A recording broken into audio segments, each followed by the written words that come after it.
waxaan rabnaa inaan ka hadalno arrin dhacday oo aanan waxba ka ogeyn oo aanu ka aragnay suuqa oo ah iyadoo dalku uu ku jiro doorasho xaalad kala guura lagu jiro in oday ka mid ah odayaashayadii saxaxayaasha ahaa ay bedeleen nimanaanan isku kuraas ahayn isku qorshe ahayn isku hawl ahayn isku qabiil ahayn waxba aanay naga dhaxayn waxaa bedelay laba nin oo la yidhaha cabdi xaashi iyo mahdi guuleed isku qabiilna ma nihin isku qoonda ma nihin isku qorshana ma nihin waxaanu kala nahay reer walibana wixiisa isagaa u madax bannaan anigu dee ma garan karo goorta habar jeclo loo taliyey anigu ma garan karo mahdi waa nin reer Hargeysa ah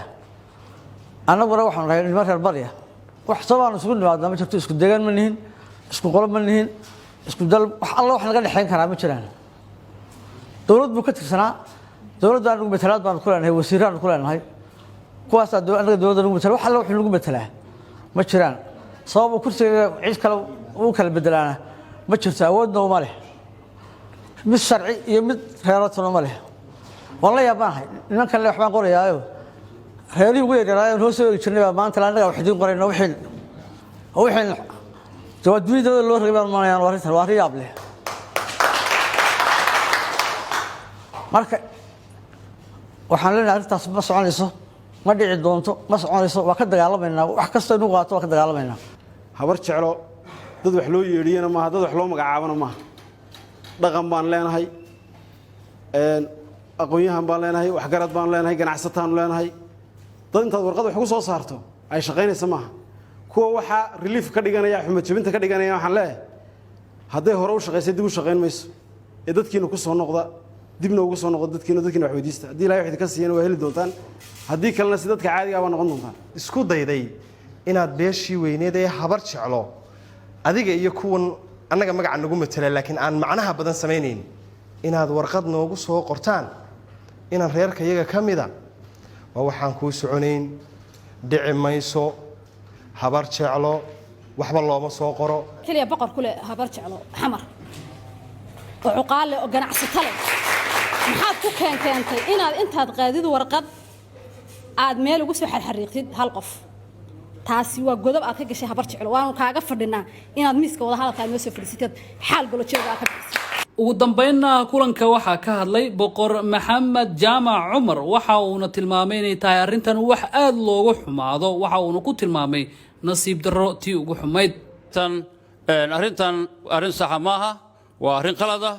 oo sida hore loo sheegay aniguna aan sheegay aan cid maaragtay laga tashaday jirin waa arin dambi laga galay beesha waa arin lagu xadgudbay dhaqanka beesha waa arin lagu xadgudbay siyaasiyiinta iyo beesha iyo hoggaanka siyaasadeed ee beesha lagu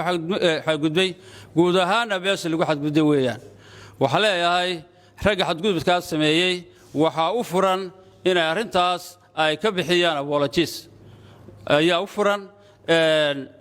go'aanka beeshuna waa cad yahay oo iyo mowqifka arintan ay ka taagantahay ka qaadatay waa mid cad wax maaragtay soconayana maaha wax saxana maaha waana wax waa dagaal cad oo beesha lagu soo qaaday kana dhashay doorashadii aqalka sare ee doorashooyinkii la galay ugu quruxda badnayd kuwa runtii danaha gaarka watay ee ku guul daraystay wixii ay wateen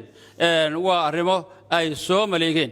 waxaan hadda la soconnaa in arrimo barbar socda ay jiraan oo kooxo kale ama qaar odayaal ah meelo lagu sirinayo oo lacag loo qaybinayo oo uu ka shaqeynayo ninkii budcadnimada ku caanbaxay beesha caalamkuna ogeyd